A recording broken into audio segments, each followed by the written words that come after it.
Kia ora everyone, thank you for joining us for this session with VivCourt Trading. Today we have Rob and Sarah joining us to let us know all about the company. I really suggest you guys think about some questions that you've got to ask. Turn on your camera if you're comfortable. Feel free to ask any questions in the chat. And if you need any help with your application in the future, come along to Youth Careers and we can help you with that. So I will pass it over to VivCourt now. Okay, hello, welcome everyone.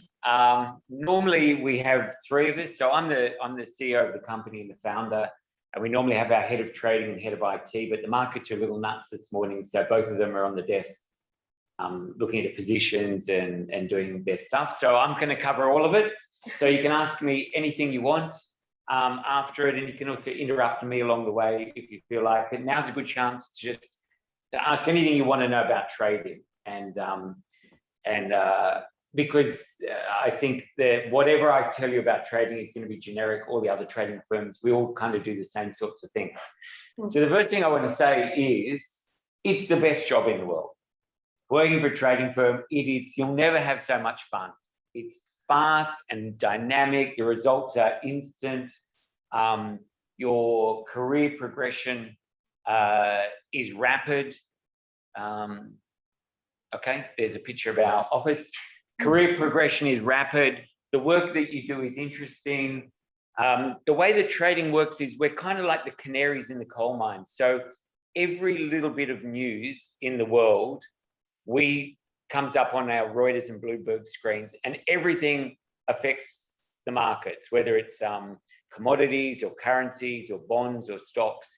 And our job is to try and anticipate how each of these bits of news will affect the market and trade accordingly where we see opportunities.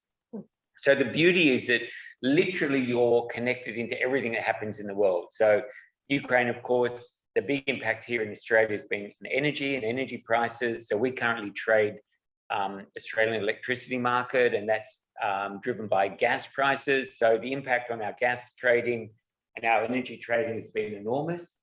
That's an example over there, but for the rest of the market in Australia hasn't really driven us all that much. We often get moved by things that happen on Wall Street, but also because we're tied in with China. When things happen in China, we kind of get yanked around as well. So we're in quite a volatile position in the world markets because we are greatly influenced by Asia and also greatly influenced by the US and what happens in Europe. So it's lots of fun. The energy of the company is young. Probably the average age of traders is anywhere between 25 and 30. You don't often find traders. When I used to be a pit trader, I think the trading life was about 5 or 6 years. And then when trading went from floor-based trading to screen, it's been extended now. And there's a lot of different styles of trading. So you can get in the markets and you can be a 20, 30-year trader, which you could never do when it used to be pit trading. But likewise, the age that you get in is you go straight out of university into a trading firm. So we always want people with no experience. Exactly. A lot of careers that you join in, they go with like a couple of years experience. In a trading firm, whether you come into IT, the IT side or the trading side, we want no experience. We don't expect you to know anything about the markets. We don't expect you to know even anything about finance. The ironic thing is that probably the worst degrees to have to get into finance are finance degrees these days. That's the irony. That everything about finance is not what you imagine. It's not the old, you look at a balance sheet and you've got to work out profit and loss and look at future earnings and all that old sort of more accounting-based skills and looking at macro drivers of the markets. It's all data today, data and technology, and trading is about how we manage data issues with technology and how we merge the two. So most people that go into trading have some sort of technology background. They need to be able to code, even if it's just simple coding like Python, but you need to be comfortable with being able to write scripts. And most people that go into that come from IT tend to have some sort of knowledge about data and how to manage data. And so where they meet in the middle is probably, so you've got your pure traders, you've got your pure IT, and where they meet in the middle is sort of these quantitative AI, machine learning type strategies that all trading firms run. And they have a hybrid of research, data management, and IT skills. So there's such a range of jobs in a trading firm that pretty much any degree you have, even if you've got a finance degree. So I'm not sure how many of you on here have finance degrees, but even with a finance degree, it's not what you know, it's how you think. And we pick that up when we do our testing. So we used to look at your resumes, and we'd look into the results you got. And you needed to have a distinction or a high distinction average to even get a look in the door. These days, we're happy just to test first, because we find that often at universities, a lot of you muck around, you have a great time at university, and often academia is not a great measure for how well you go in a trading firm. So it's more the way that you think, the way you problem solve, the way you approach issues, and your collaboration, your ability to collaborate, the idea of working as a team in trading is really important, because you're sitting alongside half a dozen other guys, and what happens in your trading spot, your trading screen, can be influenced or affected by what's happening on trading spots along the desk next to you. So being able to talk and collaborate and share ideas is really important. As for skill sets, what would you say is the most important skill set for traders and for IT, regardless of degree or field? I think that a problem-solving mindset for both traders and IT. Let's assume that you've done an IT degree, so that you have been trained and you've got a certain level of skill. And if you've done a STEM subject, or engineering, or pure maths, physics, something like that, just having done those degrees generally means that you're taught to think in a certain way. And problem solving is probably the most important skill that you can bring into a trading firm. And for VivCourt, what's the most important trait from like a behavioral level? Well, there's in Sydney alone, there's probably 22, maybe 24 different trading firms that are based out of Sydney at the moment. Every firm does the same sorts of things. We all trade the markets, we all look at the same sort of products, we all have our own unique ways of trading. I think what differentiates one company from another is their culture. And it's very hard to know that until you're in. And the real difference that VivCourt brings is that we don't have shareholders in our business model. And it might not mean a lot to you now, but basically most companies run to a shareholder's agenda. So if you think of what makes a company, it's the employees and customers. So the employees work in the company and they produce a product and then they sell it to customers. So a company is really made up of employees and customers and the product that they make. And shareholders add money to the company. But every company runs to a shareholder agenda. All corporations law is written to shareholders for protection of shareholders. Management and company often have to manage based on, they get remunerated based on performance, and performance means that their share price goes up and down if they do well, and that's driven by shareholders. If they like what the company's doing, they'll buy the shares. If they don't, they'll sell it. So a company runs to a shareholder's agenda, and most traditional business models see employees as a cost center. So they'll try and squeeze employees to keep costs down, and they see customers as a revenue source, and they try and squeeze customers to generate more income. So the beneficiary of those is a shareholder, because a shareholder has an economic stake in the interest in the company. And you would assume that shareholders and employees would have the same interests or have aligned interests, but in fact, it's not true. A shareholder's interest is to keep costs down and to maximize revenue. And that's at the expense of employees and customers. So the people that make up a company, being employees and customers, are being squeezed for the benefit of shareholders, who often sit outside the company. Either if it's a publicly listed company, they are just passive investors. And if they're a private company, when a company's reached a certain age, the founders are often no longer running the company, but they're external shareholders. So we found, and I ran another trading firm before this one for 20 years, that we always ran it to the agenda of the shareholders.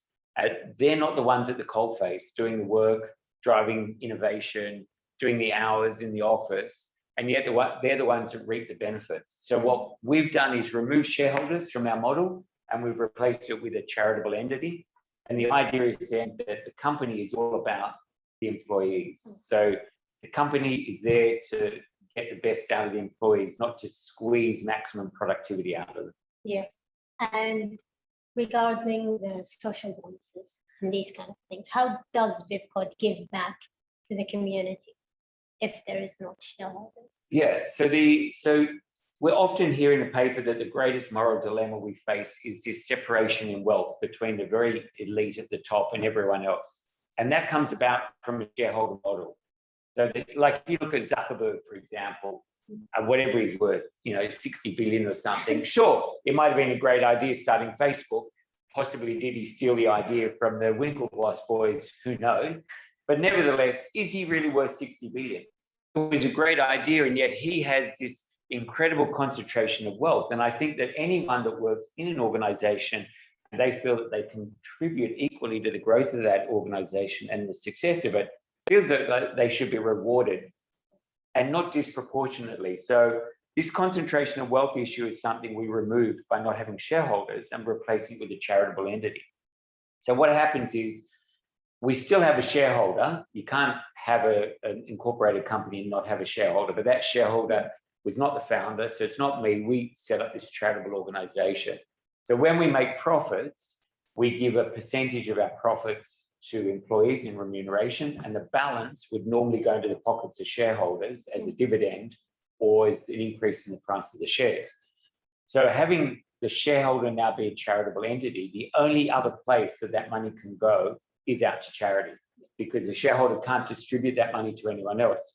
So what we do is we now have a company where our focus is entirely on the employees on the one hand, and any excess profits we make that we don't need in the business, we then give away to not-for-profits and philanthropists. And the difference in our model is that you get to give it away.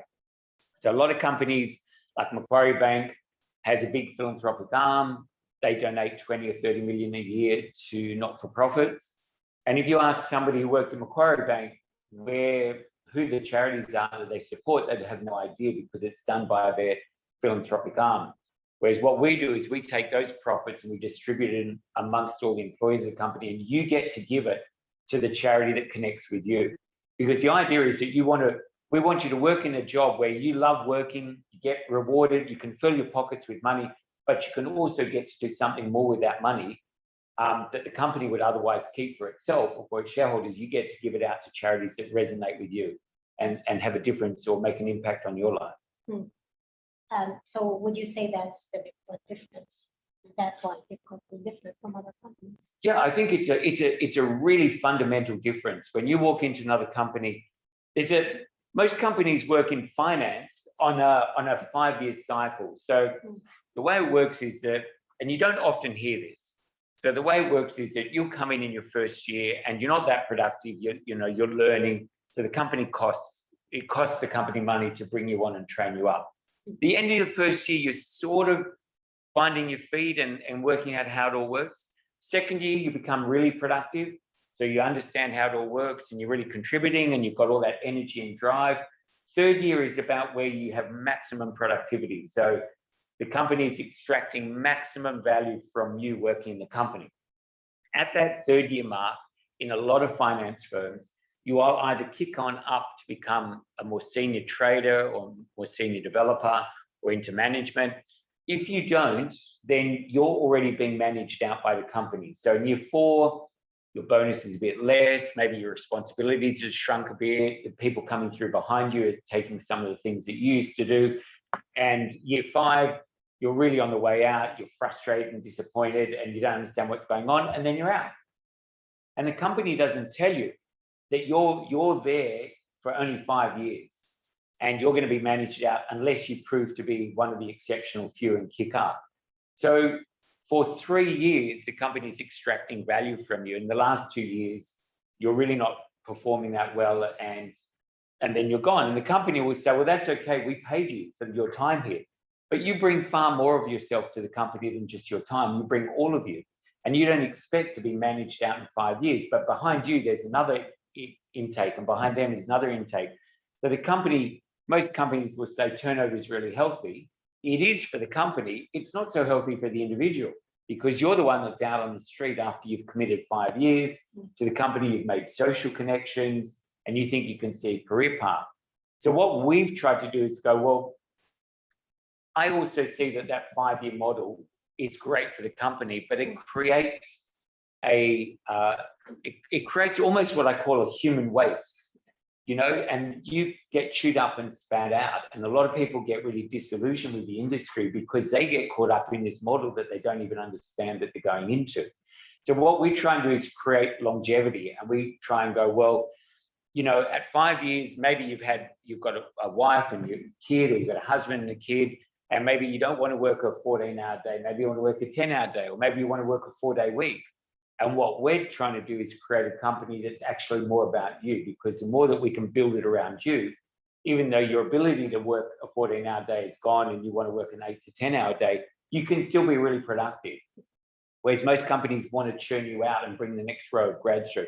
So I think we're trying to create a company that's really about the individuals. It really cares about you.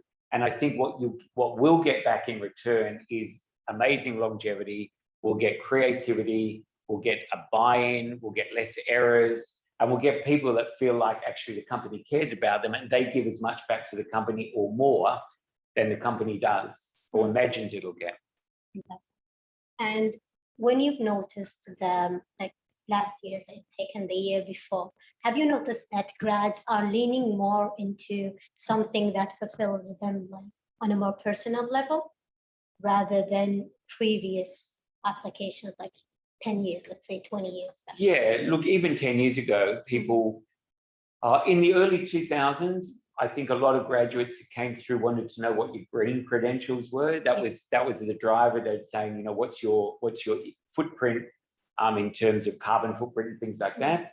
I'd say since 2010, 2011, people are way more, fund graduates are way more interested in the social footprint and what value add you're giving back to society. And to be honest, trading firms value add to society is nothing. Like whether our trading firm existed or any other trading firm existed, the markets will still continue. We technically, what we do is we add liquidity to the market. So we put prices on the screen and we allow people to always buy and sell against us. But no trader sits in front of a screen and thinks, I'm adding liquidity to the market. Everyone sits in front of the screen and goes, how much money can I make today? And if you make $1,000, you have a good day. And if you lose $1,000, you have a bad day. The job, ironically with trading, the job almost has no purpose other than to pay itself. I think it's the most capitalist career you can have. Every other job you do, like you imagine if you're a doctor, you do your doctoring and you get paid. And if you're a lawyer, you do your lawyering and get paid. If you're a trader, your job is to pay yourself. So you sit at the screen and said, if you make $1,000, you had a good day. If you lose it, you've had a bad day. So your job is to pay yourself. It almost has no function. Every other job, the pay is a byproduct of the work you do. A trader's job is to generate their salary each day. So it's an incredibly capitalist job. It has really no purpose other than to line your own pockets. And I find that the burnout happens because as you get older, you want purpose. I think people are looking for purpose in their life and looking for connection. And a trading firm does the exact opposite. It creates separation. You live in this little financial bubble. And when you add no purpose to it other than to try and get a bigger and bigger pay packet every year, you become more and more disillusioned. And eventually money doesn't actually make it any better. There's no benefit to big pay packets. So the great part of trading is it's a great fun job. You're right at the coalface. It's exciting. It's innovative. You're using the latest technology. You're connected with everything that happens in the world. If you can bolt purpose onto that and longevity, and if you can be in a company that cares more about you than their profits, than their bottom line. So the goal of the company is not to make money. The goal is to create a great work environment, and the byproduct will be more money. Then you've got a great career. You'll have a really unique career where you think, well, I could do this job for 20 years or 30 years. And when you've noticed that there is a disattachment between like what the work status is and traders, have you noticed that with like COVID, the pandemic, or like Ukraine or Russia situation? Have you noticed that those who are in trading are kind of like disattached from what's happening out there in the real world? Yeah, a good example was February 2020 when COVID hit, and the world, the markets dropped 20% or 30%. This plague was going to wipe out the human race. And for trading firms, all trading firms made a year's profit in 1 month. So we lived in this ridiculous bubble where profits were going through the roof, bonuses were going to be high, and yet the world was ending. And that separation, that disconnection was really disconcerting, because you felt you wanted to do something but you couldn't. And then that you were also, on the other hand, being disproportionately rewarded while people were losing their jobs everywhere.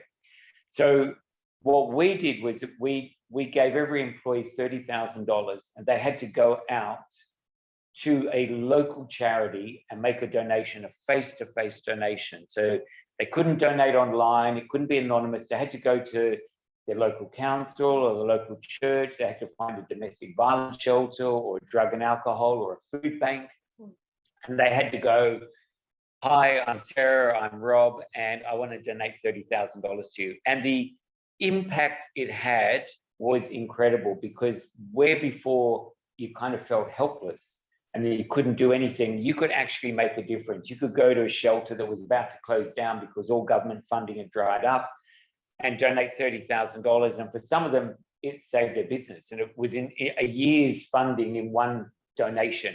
And the connection it made and the point of difference it made for the employees was amazing. They felt like, wow, I really want to work and I want to make more money because I know I can give more away. And there's not many companies where you hear people go, well, I really want to make more money and I want to make the company more profitable because I'm not thinking about my own bonus. I'm thinking about how much I can give away. And that connection is really important. It created, I was trading in 2001 when the World Trade Center came down. And I remember standing in front of our screens as the planes flew into the building, and our profits, we made a year's profit in a week there because the markets just went absolutely nuts. And the young traders would gut it, like they were devastated. You kind of felt like you were profiteering off death, and you felt like you needed to do something. And some people dropped out of the markets altogether. They just thought that this wasn't right. And that stage, I was working for a firm. We didn't have the same philanthropic bent. We just kept all the money ourselves in our pockets. But that lack of connection, it almost, you feel like there's a lack of humanity when you're profiteering and you can't do anything, or there's no avenue for to do something. So the company allows you to do that. And also working within an organization whose goal is to actually grow you more as a person than just your pocket. Most companies will say, well, we'll grow you professionally, your skill set, and we'll grow you economically. They forget that they also have an obligation to grow you as a person, to grow you as a better person, to create connection and community, to teach you how to reach out and connect with people and become more aware of the community that you're working in. They forget that. I think it's a social contract that a company has, because you're at work for such a large part of the day and you're in the office. And if the company doesn't role model that, then you're highly unlikely to do that in your private life. But if the company encourages it, if the company is explicitly set up, and that's one of the mandates of the company, then you can kind of have your cake and eat it. You can have one of the best jobs in the world, you can make lots and lots of money, and you can give a lot of money away. And the company is there to try and help you grow as a person. Do you think that balance is achievable in other fields and in other trading firms? Let's say that you can give back, you can make lots of money, and you can have a job that you're always interacting. So there's always something new happening. Well, I think other firms would like to do it. I think a lot of firms talk about their corporate social responsibility. I think a lot of firms donate, 1% of their profits to charity. But for most firms, it's box ticking. And it's so that they say, well, we donate 1% because every other firm donates 1%. We donate 100% of our profit. So after our revenue, we give half to employees and the other half the company keeps. And it either donates it directly or it keeps it to grow its capital base. But because the company is owned by a not-for-profit, by a charitable entity, then that's also charitable money. So I think companies want to do it, they just don't know how to do it. And I think that drive for profit ultimately corrupts most companies because money is the goal, and making more money each year is the goal. And maybe some years you've got to make a little bit less money and you've got to care for your people more and you've got to be able to give more money away. So it's a trade-off that I think makes you a better person. And over the long run, I think it'll actually make us more profitable, because the irony is when money is not your motivator, but a better company, a more engaged workforce, and a workforce that cares about themselves and also about the society that you're in, the byproduct is only going to be more productivity, more engaged people, more creative people, which will be more money.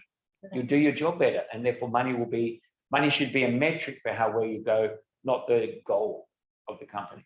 And do you have final advice before I go to my rant on recruitment? Look, if you want to, for some of you that may not have even thought about trading, I'd say have a look at it. If you're in software development, computer science, and you hadn't possibly thought about it, or if you're in engineering, have a look at it, because it combines a lot of the best of what you're doing, and the feedback loop is quick, the promotion's quick, you're at the coalface really fast. Almost all trading firms are a bit the same, and they have very low bureaucracy, very flat corporate structures. And if you're good, you get promoted really quickly. You know, you can be a senior trader or manager in 3 or 4 years, which is a pretty fast promotion. So have a look at all of it. All of it's, as I said, do the same sorts of things. But a career in trading, in any aspect of a trading firm, whether it's in business operations or IT or in trading, it's an incredible environment to be in, and one that's not particularly well known. Can we read Bruno's question, please? Bruno, if you don't mind, you can unmute yourself. Thanks. I was just wondering, is the charitable organization focused on anything in particular, or more like general purpose type stuff? Great. So the charitable organization is simply a holding vehicle for holding the equity of the company. So because you actually have to have shareholders, you can't have no shareholders in a proprietary limited model. We actually have to have somebody hold the shares. So we set up this charitable entity that holds the shares. So it's really, that's all it does. And so when it doesn't have to do anything. So for example, if we have a lean year and we think we need to keep all the money to pay our employees, the charity, being the shareholder, goes, that's fine. I understand that you're doing it just to grow the company and make it a more robust company, because I know that'll mean there's more profits for me down the track. So the charity that holds the equity in the company doesn't actually do anything. You get to give the money away to any charitable organization you want. Does that make sense, Bruno? Yeah. Any other questions about the business model?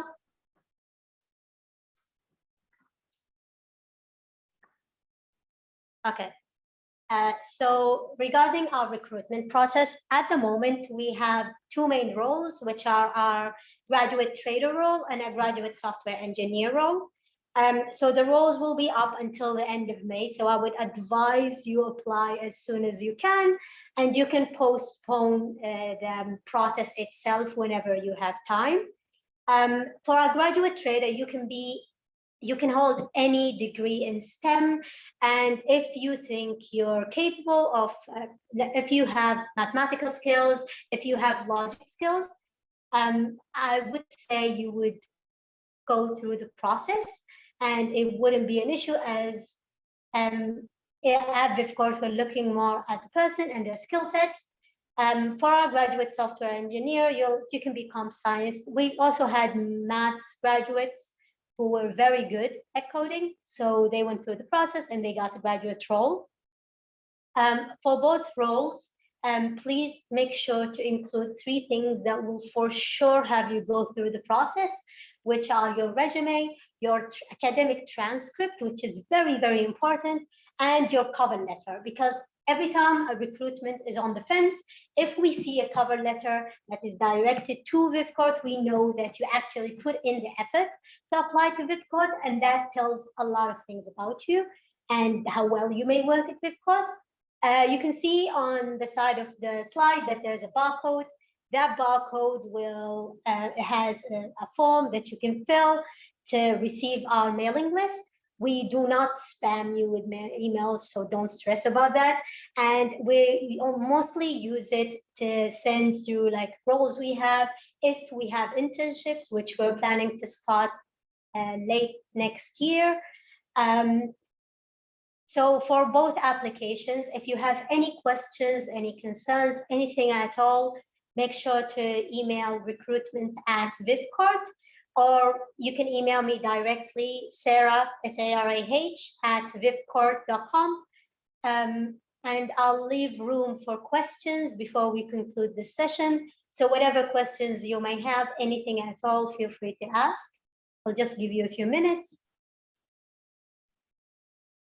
Is there anything you'd like to add? I would say if you're sort of curious, just apply. I'd say the majority of people here hadn't really even thought about being in a trading firm. They all kind of stumbled upon it because trading firms don't have a very high profile. Because we have no customers, you'll hear about investment banks or hedge funds or fund managers. You don't normally hear about trading firms because we're professional traders. So our counterparties are the exchanges. So most people that stumble into trading literally do that. They stumble into trading thinking, I didn't even know this sort of job existed. So if you're sort of curious, and you don't even need to be interested in the markets, personally, I find finance incredibly boring. And I've never read a financial paper to this day. But I love trading because it's a big game. And all those times that, people said, you don't sit on screens and play video games. It's the perfect skill set. It's a perfect background to become a trader. So if you're sort of curious about it, don't be intimidated if you don't know anything about finance or don't know anything about trading. I said, we'll teach it all to you. It's often a job that people just stumble upon and they go, wow, I didn't really even know that I could do this or this sort of work existed. So I would even just inquire, put in an application. And if nothing else, the process of applying and going through it all is really good learning and a good experience for you as well. Cool. Do you have a grade minimum that students need? Excuse me? Sorry, do you have a minimum grade that students need? Minimum grade. In which sense? No, do you need like credits or Credit? No, not at all. No, it used to be. We used to have a distinction minimum, but not anymore. Basically, we realized that the grades that you get at university, there's always, some people do really well and they're just great at academia, and other people, have such a good time at university that their grades don't reflect how good they are. We have our own tests. So just send an application in. And, one of the best traders in the markets from my old company was he got passes and fails. So he just got, conceded passes. He did really, really poorly at university and is one of the best traders I've seen. So it's really no indication of how well you'll go in a trading firm. And especially during COVID. Yes. We've seen that when we were reviewing transcript, we've seen that during the height of COVID, we've seen grades actually drop. Yes. And then they're kind of getting back again. Yeah. So I wouldn't say that it's logical to view grades at this stage, especially with the whole pandemic. Yeah. So don't worry about it. If you've got an interest, just apply. Exactly. Oh, that's great. What about a degree like law? Would you be interested in those kind of problem-solving skills, or does it need to be more the STEM? Well, I did law. Interesting. I'm a law graduate myself. Also okay. Like I would say, regardless of the degree that you've got, if you kind of are half curious about it, just apply. And our testing will sort of reveal whether we think you're right for the job or not. So we've had Guy who went to the Conservatorium of Music. And so he only had a music degree, and he did really, really well. So it's almost anything can get you into trading. That's the beauty of it as well. It's not that you need to achieve a certain grade at school or at university, or you need to have certain connections or certain background. It actually is a career that can be open to anyone. Nice. Cool. Do we have any more questions from the listeners there? What kind of stuff do you test? So our testing process for graduate traders is mostly directed to fast math. We do kind of statistics and pattern recognition. So they're mostly on like your kind of core skills that you develop throughout uni, and those that you actually kind of like an innate ability when it comes to you. As for our graduate software engineers, it's mostly coding. So we are more interested in either Python, C++, C#, Golang, not so much in Java, but I believe that those skills are easily learned. Yeah, and if you go online and you type in grad tests for trading firms, they're all over the internet. So you'll get hundreds you can do. Yeah. What's that? Yeah, they are. They're everywhere. Yeah, everywhere. So it'll give you a fair idea, Jack, about which sort of skills they're going to test you on.